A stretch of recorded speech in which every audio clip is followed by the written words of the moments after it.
Sejam bem-vindos à Revista Fora, eu sou Carlito Neto, historiador e cientista político. Estou aqui hoje, inclusive, gravando com vocês um cenário um pouco diferente, mas para trazer aqui a nossa análise sobre essa questão que está envolvendo aí a votação da tal PEC da anistia na CCJ. Muita gente perguntando se faz sentido, se os bandidos serão anistiados ou não serão anistiados. Muita gente aí preocupada, né, com essa questão que envolve a CCJ, já que a gente tem lá a Carol Detoni, uma bolsonarista à frente da CCJ, e muita gente preocupada, pedindo abaixo-assinado na internet para supostamente impedir que se tenha ali a aprovação dessa anistia. Só que a gente precisa lembrar o seguinte, tá? E isso eu vou falar para todos os nossos seguidores aqui da Revista Fórum. Não se anistia crime contra a democracia. A democracia e a tripartição dos poderes é uma cláusula pétrea. Está presente lá na Constituição, no artigo 60. Vocês vão ver ali que existem elementos, né, que não podem ser instrumentos de discussão de PEC ou algo desse tipo. Entre essas questões, por exemplo, o que envolve o fim da tripartição dos poderes, o fim do voto secreto, direto, universal e o fim também de alguns direitos básicos que são estabelecidos no artigo 5º da nossa Constituição. É claro que quem não é dessa área, que quem não compreende como é que funciona a coisa pública, que quem não sabe como é que funciona a questão que envolve as discussões no campo da política fica preocupado, até porque a gente tem um Congresso nesse momento formado por vários picaretas ligados ao bolsonarismo, né? A própria Carol Detoni ali, que é a presidente nesse momento da CCJ, deveria salvaguardar a lei, inclusive ela, se não me falha a memória, também é uma operadora do direito, ou seja, ela sabe como é que funciona a lei, ela sabe o que a lei diz que pode e não pode ser feito, e no momento que eu estou gravando esse vídeo aqui, inclusive, não saiu o resultado da votação. Pode ser que quando esse vídeo entre para o ar aqui, já tenha saído o resultado da votação e eles tenham aprovado o projeto como um projeto legal para ser levado em votação no Congresso Nacional. Carlito, se for aprovado essa votação na CCJ e esta questão que envolve ali, por exemplo, deixa eu só baixar um pouquinho aqui, tá, gente? Peço desculpas a vocês hoje aqui pelo improviso. Tô fora de Aracaju, né? Tô aqui em São Paulo, vim lançar o meu livro, Descomplicando a Política, e aí a gente precisa continuar fazendo as nossas análises aqui, então tô tentando gravar do jeito que dá, porque eu sei que o que importa para vocês é a nossa análise aqui, que é o que mais importa.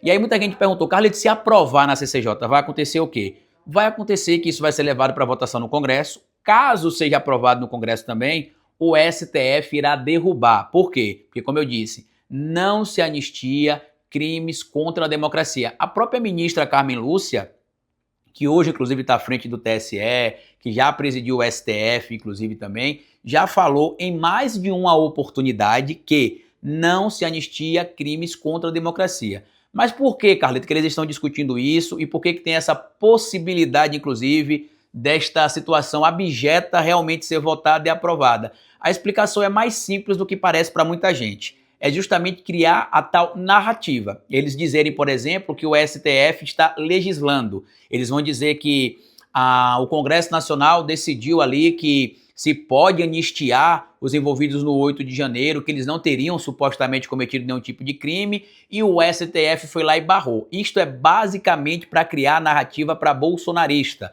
Essa história de que quer anistiar, que não teve crime, que não teve nada demais, é uma balela. Qualquer pessoa que saiba o básico sobre a legislação brasileira, que conheça inclusive também o básico sobre a nossa Constituição Federal e o Código Penal, sabe que os crimes que foram cometidos no dia 8 de janeiro são crimes graves. Esse papinho de parlamentar bolsonarista sem o que fazer, né, e até criminoso em alguns casos, tanto que alguns estão sendo investigados, inclusive pelo 8 de janeiro, ele basicamente quer criar tumulto, quer inventar algum tipo de tumulto.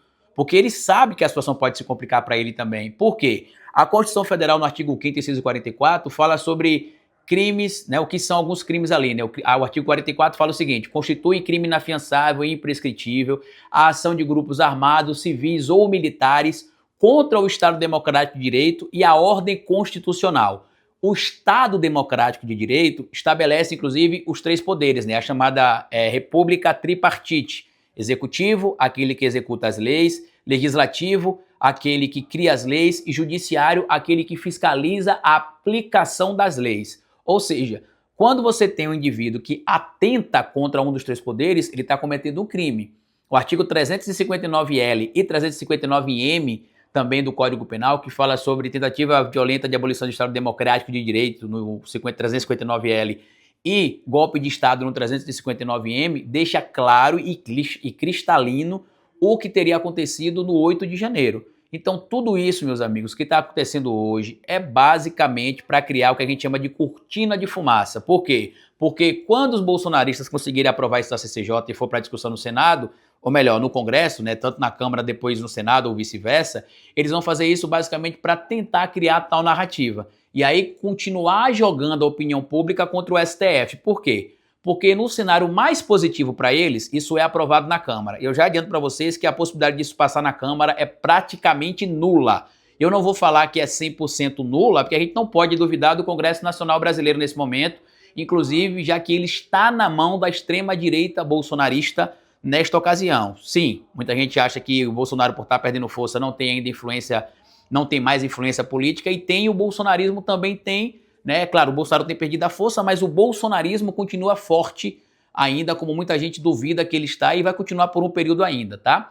Então, isto é para criar narrativas. Por quê? Porque se for aprovado no Congresso, como eu disse, eu acho que é praticamente impossível ser aprovado, mas, né, com um Congresso de maioria de extrema-direita ou de bolsonaristas, né, de certo modo, não dá para se ignorar a possibilidade disso ser aprovado, disso acabar passando e tudo mais, mas caso no cenário muito hipotético isso passe, isso seja aprovado, o que vai acontecer? O STF vai apontar a inconstitucionalidade dessa tal PEC da anistia. E é o que eles vão fazer? Ah, vocês estão falando, vocês estão legislando. Se o STF interferiu, o Poder Legislativo tem de fazer algo para punir o STF, quando na verdade cabe justamente ao STF determinar se aquela legislação que foi aprovada pela CCJ e depois aprovada em tese pelo Congresso Nacional, Câmara dos Deputados e Senado Federal, se ela é legal ou não. Não é porque o parlamento vota uma legislação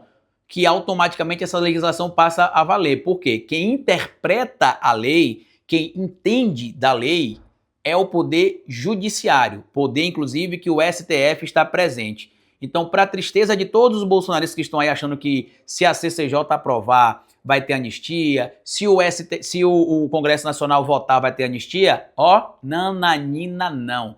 Não terá anistia para bandido, os bolsonaristas continuarão sendo condenados e presos, e o líder dessa organização criminosa, de acordo com que várias investigações da Polícia Federal apontam, o senhor Jair Messias Bolsonaro, muito em breve será responsabilizado civil e penalmente também pelos crimes reiterados cometidos por ele ou incentivados em tese por ele também, tá? Então fiquem tranquilos, não vai ter nenhum tipo de perdão para o Bolsonaro, ausência de punição para o Bolsonaro, ao contrário, ele será punido, os bolsonaristas também serão punidos, independente do que a CCJ ou do que o Congresso Nacional venha a decidir, tá bom?